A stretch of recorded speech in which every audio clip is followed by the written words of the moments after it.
Assalamualaikum, selamat datang di channel kajian eksklusif, tempat ceramah dan video seputar Islam. Untuk mendukung channel ini, silakan klik tombol subscribe, like, komen, dan share link video ini ke media sosial kamu ya.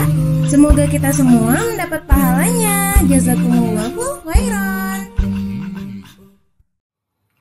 Alhamdulillahi Rabbil Alamin. Alhamdulillahilladzi bini'amatihi tatimmus salihat. Alhamdulillahilladzi arsala rasulahu bilhuda wa dinil haqq liyudhhirahu 'ala ad-din kullih wa kafaa billahi shahida. Ashhadu an la ilaha illallah wahdahu la sharika lah wa ashhadu anna Muhammadan 'abduhu wa rasuluhu la nabiyya ba'dah. اللهم صل وسلم على سيدنا ونبينا وحبيبنا وإمامنا وقدوتنا وشفيعنا محمد وعلى آله وأصحابه ومن تبعهم بإحسان إلى يوم الدين. أيها الناس اتقوا الله حق تقاته ولا تموتن إلا وأنتم مسلمون. قال الله تعالى في القرآن الكريم وهو أصدق القائلين: أعوذ بالله من الشيطان الرجيم وما أمروا إلا ليعبدوا الله مخلصين له الدين حنفاء ويقيموا الصلاة ويؤتوا الزكاة وذلك دين القيمة. رب اشرح لي صدري ويسر لي أمري واحلل عقدة من لساني يفقهوا قولي. Alhamdulillah, puji syukur kita panjatkan kepada Allah. Siang hari ini, hari yang penuh berkah, Allah kumpulkan kita di rumahnya yang mulia untuk menunaikan kewajiban kita salat Jumat secara berjamaah. Mudah-mudahan meski di tengah pandemi, semoga Allah menerima amal ibadah kita sebagai ibadah yang ikhlas karenanya. Salawat dan salam kita panjatkan kepada Allah, semoga selalu terlimpah curah kepada seorang manusia mulia, insan pilihan idola kita semua, Nabi Muhammad sallallahu alaihi wasallam. Mudah-mudahan dengan kita banyak-banyak bersolawat kepadanya, berusaha mengamalkan sunnah-sunnahnya, kita terpilih di antara umatnya kelak yang mendapatkan syafaat. Amin ya rabbal alamin. Jamaah salat Jumat Masjid Al-Falah yang dirahmati Allah. Allah Subhanahu wa taala menurunkan Al-Qur'an kepada kita untuk menjadi hudan, petunjuk. Sepertiga isi Al-Quran itu adalah kisah atau sejarah. Ini menandakan bahwa sejarah itu sangat penting bagi kita untuk kita jadikan pelajaran. Sejarah bukan hanya sekedar masa lalu yang sudah berlalu, yang isinya hanya peristiwa, nama tokoh, tahun kejadian, tempat kejadian. Bukan hanya itu, lebih dari itu. Allah sampaikan dalam surah Yusuf di bagian akhirnya, a'udzubillahi minasyaitonirrajim, laqad kana fi qasasihim ibratun liulil albab. Sungguh pada kisah-kisah mereka, para nabi, orang-orang saleh yang Allah hadirkan dalam Quran, terdapat ibrah, pelajaran bagi orang-orang yang memahami, bagi orang-orang yang berfikir, bagi orang-orang yang terpilih. Ibrah secara bahasa artinya pelajaran. Namun dari asal katanya yang terdiri dari huruf ain, ba dan ra, arti dari ibrah itu adalah menyeberang. Mu'abir itu artinya jembatan. Diartikan sebagai pelajaran agar kita mudah memahami. Namun awalnya adalah ibrah itu agar kita menyeberang, terhubung dengan masa lalu, kita ambil pelajaran dari sana untuk kita hadapi hari ini dan masa yang akan datang. Itulah fungsi kisah atau sejarah. Jemaah salat Jumat yang sama-sama mengharapkan ridha Allah. Setiap kali Allah mengisahkan para pemuda dalam Al-Quran, maka yang Allah kisahkan adalah sesuatu yang hebat, sesuatu yang positif, perjuangan, pencapaian yang luar biasa. Tidak ada kisah pemuda yang Allah sandingkan dengan sesuatu yang negatif, sesuatu yang tidak baik. Selalu kebaikan. Misalnya kita ambil kisah Nabiullah Ibrahim alaihissalam. Ketika Allah berfirman, قالوا سمعنا فتى يذكرهم يقال له إبراهيم. Ketika sebuah kaum berkata, qalu sami'na fatan, kami mendengar ada seorang anak muda, fata, yadhkuruhum yuqalu lahu Ibrahim, disebutkan namanya Ibrahim. Ayat ini mengawali kisah Nabiullah Ibrahim alaihissalam ketika berusia fata, pemuda. Nabiullah Ibrahim adalah Khalilullah, kekasih Allah. Di usia muda sudah menjadi simbol tauhid. Punya iman yang luar biasa, punya akidah yang sangat kokoh. Bukan hanya memiliki tauhid yang luar biasa untuk diri sendiri, tapi memikirkan nasib masyarakatnya, pengikutnya, kaumnya, yang saat itu tenggelam dalam kesyirikan, menyembah berhala yang dibuat oleh ayahnya sendiri Azar. Nabi Ibrahim muda tampil menghancurkan berhala-berhala, patung-patung yang ada dengan kesadaran penuh dan resiko yang sangat tinggi. Dan terbukti kemudian Nabiullah Ibrahim dibakar ke dalam api, namun Allah selamatkan. Keajaiban Allah terjadi. Qulna ya naru kuni bardan wa salaman ala Ibrahim. Wahai api, menjadi dinginlah dan memberikan keselamatan kepada Ibrahim. Apa ibrah, apa pelajaran yang bisa kita ambil dari kisah Nabi Ibrahim ketika berusia muda ini? Bahwa anak muda yang hebat itu tidak hanya memikirkan diri sendiri, tapi memikirkan umat, memikirkan orang banyak. Disitulah terletak kehebatan pemuda. Dan ad-dinullah, kalimat tauhid, la ilaha illallah, seringnya diperjuangkan oleh anak-anak muda. Dan Islam ini selalu bangkit, selalu hebat ketika dipikul oleh pundak para pemudanya, generasi Islam yang muda-muda. Kisah Nabi Ibrahim ini menjadi pelajaran bagi kita. Bukan hanya satu-satunya kisah pemuda. Dalam Al-Quran masih banyak sekali. Di surah Al-Kahfi yang disunnahkan untuk kita baca setiap hari Jumat, agar kita diterangi dengan cahaya Allah di antara dua Jumat. Ada kisah Ashabul Kahfi. Siapa mereka? Para pemuda.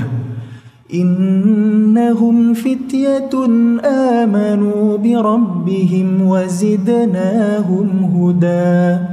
Sesungguhnya mereka-mereka itu adalah pemuda-pemuda yang beriman kepada Rabb mereka, lalu kami tambahkan kepada mereka petunjuk.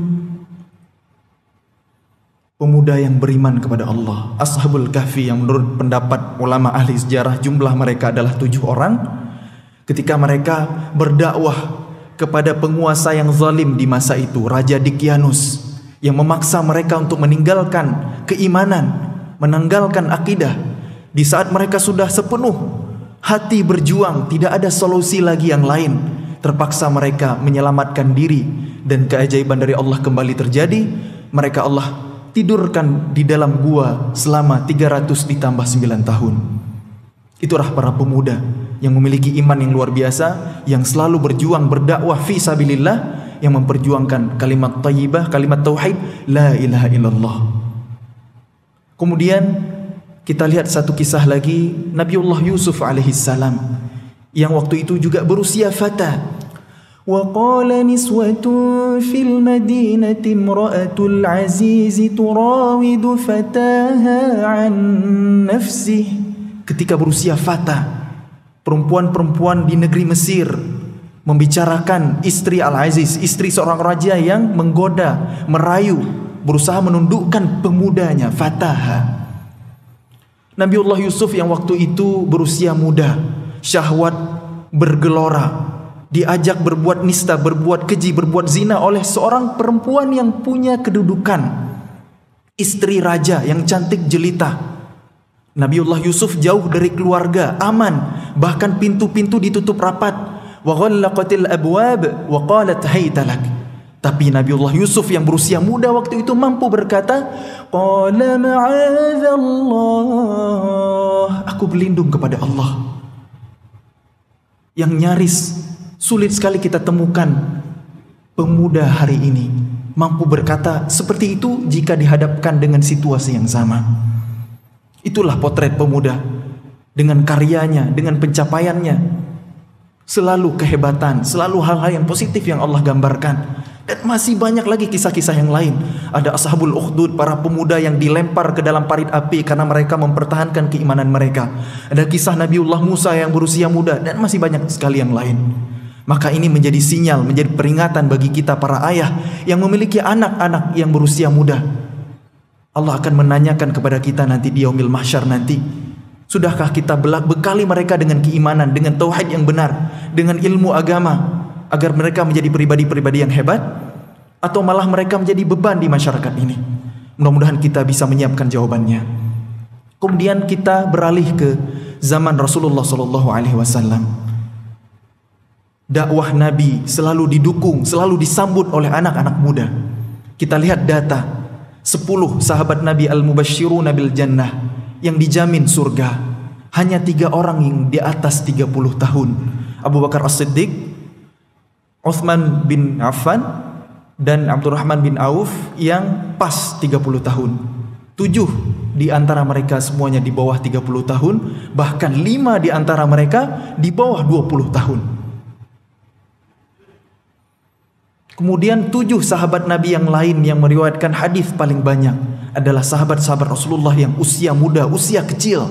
4 orang dari Mekah, 3 orang dari Madinah. Yang 4 orang dari Mekah ini, yang pertama ada Abu Hurairah radhiyallahu an, yang meriwayatkan hadis paling banyak yang sampai jalur periwayatannya kepada kita hari ini, sebanyak 5.374 hadis.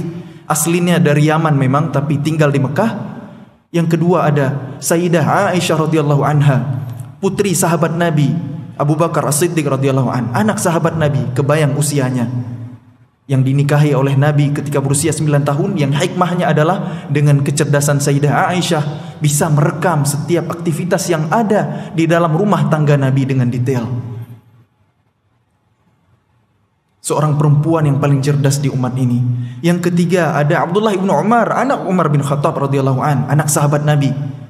Kebayang usianya, usia kecil, usia muda. Dan yang keempat ada Abdullah bin Abbas radhiyallahu anhuma. Yang 3 orang dari Madinah ada Anas bin Malik, khadimnya Rasulullah. Ada Abu Sa'id Al-Khudri, ada Jabir bin Abdullah. Semuanya mereka anak-anak muda, semuanya anak-anak kecil. Yang menarik perhatian saya, Abdullah bin Abbas radhiyallahu anhuma, seorang sahabat Rasulullah yang ketika Abdullah bin Abbas lahir, Rasulullah sudah berusia 50 tahun. Itu artinya dakwah sudah berlangsung 50 tahun.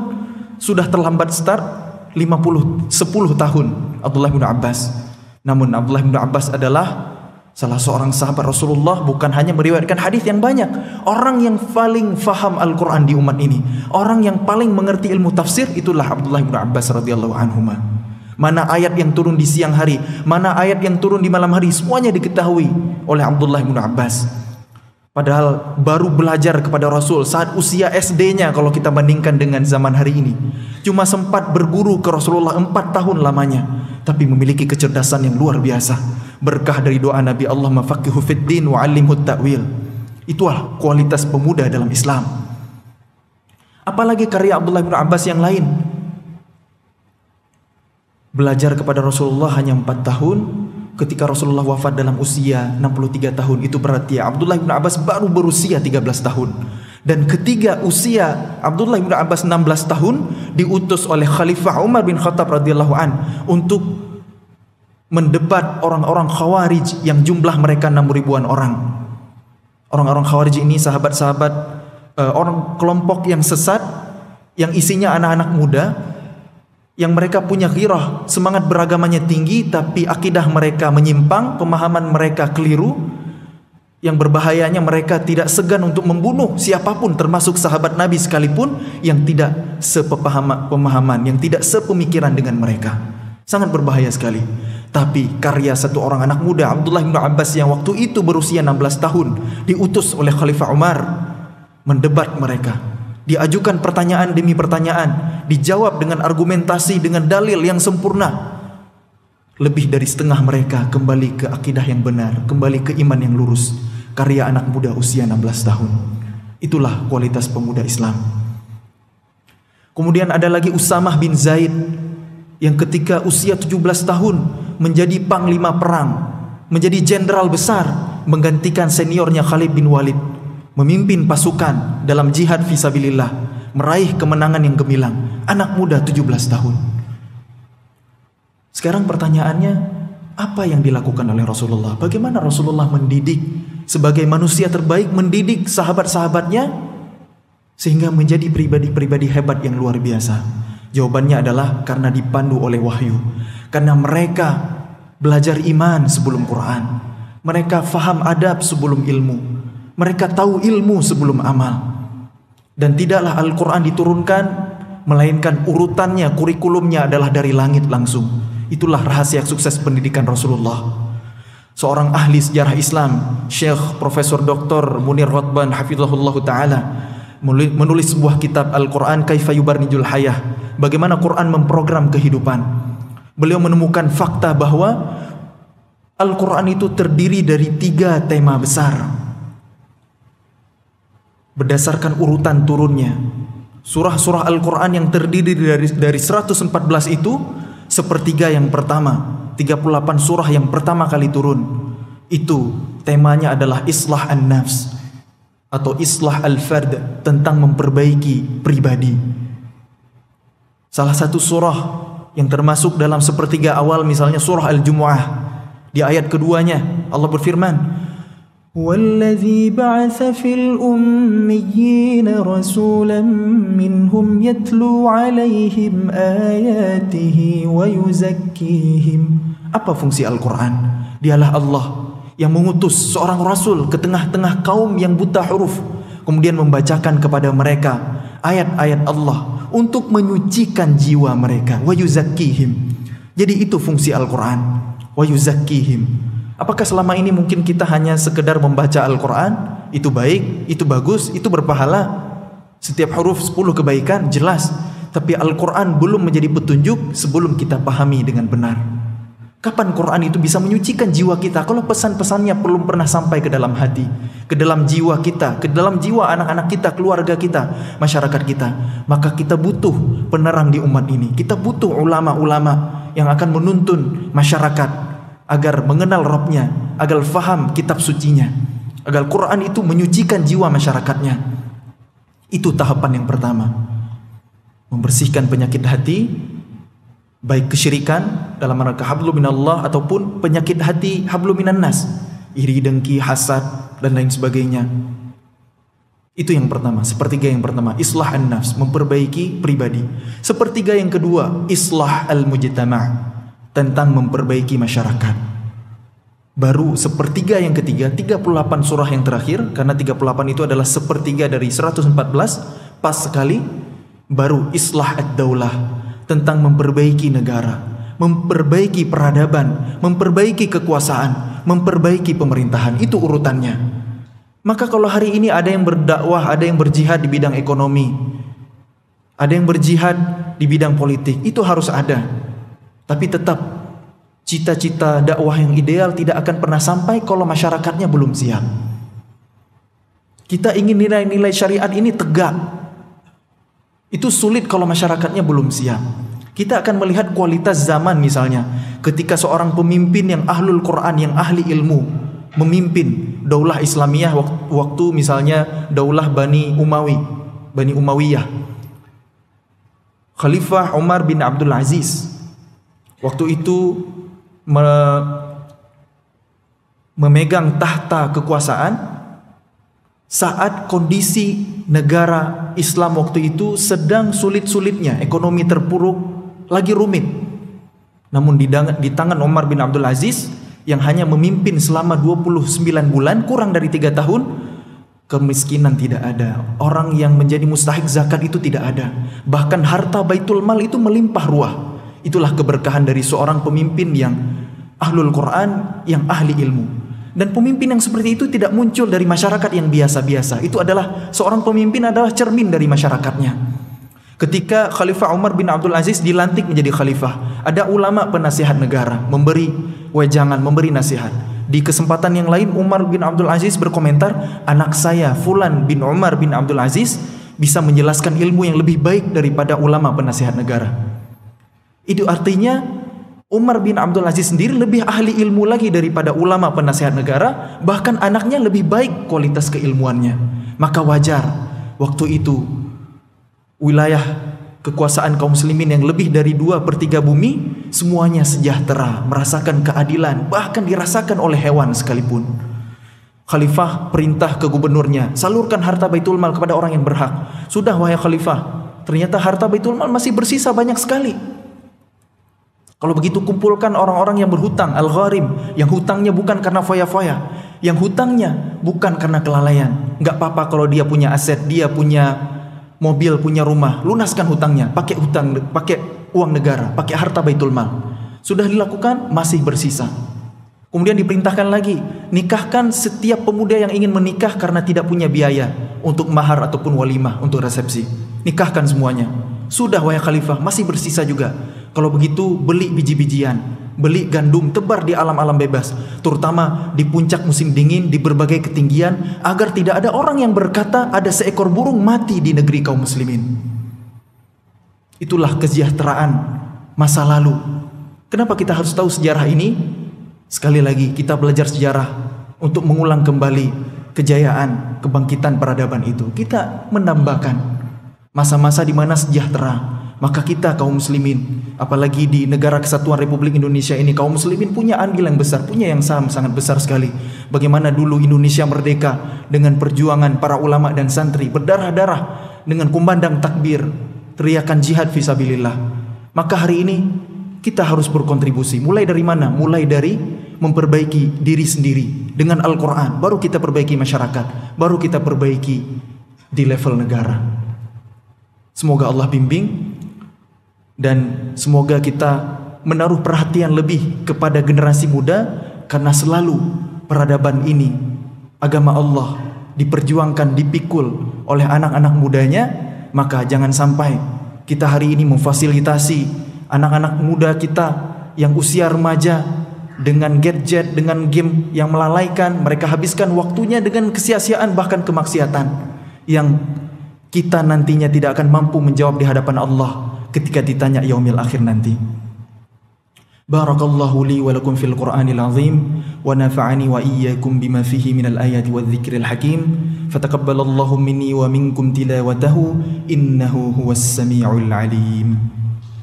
Allahumma shalli wa sallim wa zid wa amin wa tafaddal wa barik bi jalalika wa kamalika ala ghairi ibadik wasraf ibadik sayyidina maulana Muhammad wa salli wa sallim tabaraka wa ta'ala al-kulli sahabati rasulillahi ajma'in.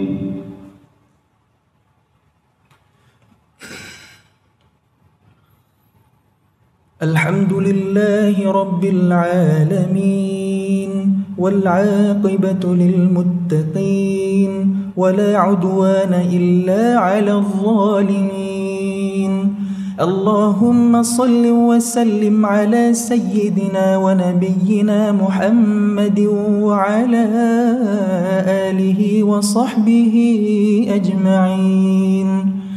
Ayyuhan nas ittaqullaha haqqa tuqatih wa la tamutunna illa wa antum muslimun. Qala الله تعالى في القرآن الكريم وهو أصدق القائلين ونحن على ذلك من الشاهدين. أعوذ بالله من الشيطان الرجيم. أفلا يتدبرون القرآن ولو كان من عند غير الله لوجدوا فيه اختلافا كثيرا. اللهم اغفر للمسلمين والمسلمات والمؤمنين والمؤمنات الأحياء منهم والأموات إنك سميع قريب مجيب الدعوات يا قاضي الحاجات برحمتك يا أرحم الراحمين.